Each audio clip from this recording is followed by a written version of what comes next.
कैसे हो आप लोग। आशा करती हूँ आप सब ठीक होंगे। निधि चैनल में आप सबका स्वागत है। पुरुषोत्तम मास चल रहा है। इस मास में दान पुण्य करने का अति उत्तम महत्व है, तो अपने सामर्थ्य के अनुसार हमें दान पुण्य अवश्य करना चाहिए। और आज हम पुरुषोत्तम मास के 12वें अध्याय का पाठ करेंगे। कथा को पूरा सुनी, बीच में बिल्कुल ना छोड़ी। शिव के चले जाने पर वह बाला हर्ष कांति श्वास पर श्वास लेते हुए भयभीत हो आंखों में आंसू भर रोने लगी। इसी तरह दुख में बहुत समय व्यतीत हो गया। फिर वह बाला भी बलवान काल के वश हो गई। उस समय बड़े धर्मात्मा राजा द्रुपद ने उत्तम यज्ञ किया। उस यज्ञ कुंड में से एक बाला उत्पन्न हुई। वही मेधावी ऋषि बाला दूसरे जन्म में राजा द्रुपद की पुत्री द्रौपदी नाम से विख्यात हुई। सो यह राजा द्रुपद के स्वयंवर में मछली बीनने पर अर्जुन को मिली। हे नारद, पुरुषोत्तम का अनादर करने से दुष्ट दुशासन ने इनके बालों को पकड़ खींचा, परंतु उस समय वह बारंबार मेरे नाम को याद करने लगी। कृष्ण जी कहने लगे कि यदि द्रौपदी को मैं भूल ही गया था, तब भी मेरे को स्मरण आई, और हे राजन, मैं तत्काल ही गरुड़ पर चढ़कर आया और अनेक प्रकार से खींचे हुए चीर को इतना बढ़ाया कि दुशासन उसे खींचता हुआ अचेत होकर गिर गया। सदैव हमसे स्नेह करने वाली वह पतिव्रता को पुरुषोत्तम मास के अनादर से मैंने भी उसको त्याग दिया। पुरुषोत्तम मास का तिरस्कार करने वाले को मैं भी गिरा देता हूँ। इसीलिए सब तरह से यह मलमास ऋषियों व देवताओं को भी सेवन योग्य है। फिर मनुष्यों को तो अत्यंत ही मनवांछित फल देने वाला है। इसीलिए आने वाले पुरुषोत्तम मास की आराधना करो। 14 वर्ष पूरे हुए, अब सब कुछ अच्छा ही होगा। श्री नारायण कहने लगे।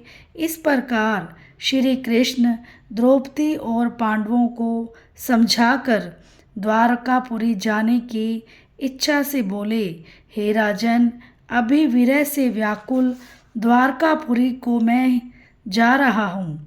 ऐसा कहने पर भगवान प्रेम में मगन हो पांडु पुत्रों को धीरे धीरे लौटाकर द्वारकापुरी को चले गए।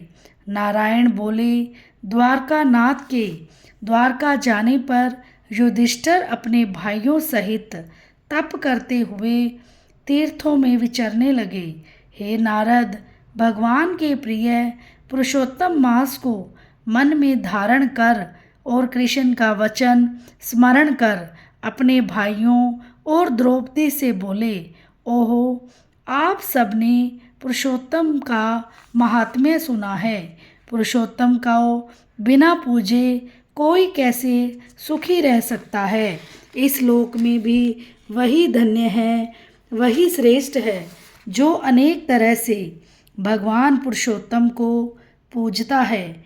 इस तरह सब तीर्थों में विचरते हुए पुरुषोत्तम मास के प्राप्त होने पर विधिवत उसका व्रत करने लगे। और 14 वर्ष व्यतीत हो जाने पर श्री कृष्ण भगवान की कृपा से अकंटक राज्य को प्राप्त हुए।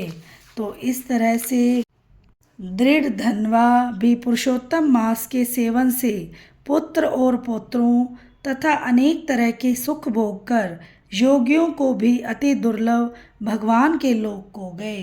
बोलो श्री कृष्ण भगवान की जय हो। कथा के अंत में हमें कीर्तन अवश्य करना चाहिए, और आप भी मेरे साथ साथ कीर्तन कीजिए। श्रीमन नारायण नारायण नारायण, भजमन नारायण नारायण नारायण, जपमन नारायण नारायण नारायण, लक्ष्मी नारायण नारायण नारायण, श्रीमन नारायण नारायण नारायण। जप मन नारायण नारायण नारायण भज मन नारायण नारायण नारायण लक्ष्मी नारायण नारायण नारायण श्रीमन नारायण नारायण नारायण भज मन नारायण नारायण नारायण जप मन नारायण नारायण नारायण लक्ष्मी नारायण नारायण नारायण श्रीमन नारायण नारायण नारायण भज मन नारायण नारायण नारायण लक्ष्मी नारायण नारायण नारायण श्रीमन नारायण नारायण नारायण भज मन नारायण नारायण नारायण लक्ष्मी नारायण नारायण नारायण। वीडियो को लाइक, चैनल को सब्सक्राइब करना ना भूलें और बेल आइकन को ज़रूर प्रेस करें ताकि मेरी वीडियो की नोटिफिकेशन आपके पास पहुंच जाए। मिलते हैं नेक्स्ट वीडियो में नेक्स्ट अध्याय के साथ। राधे राधे।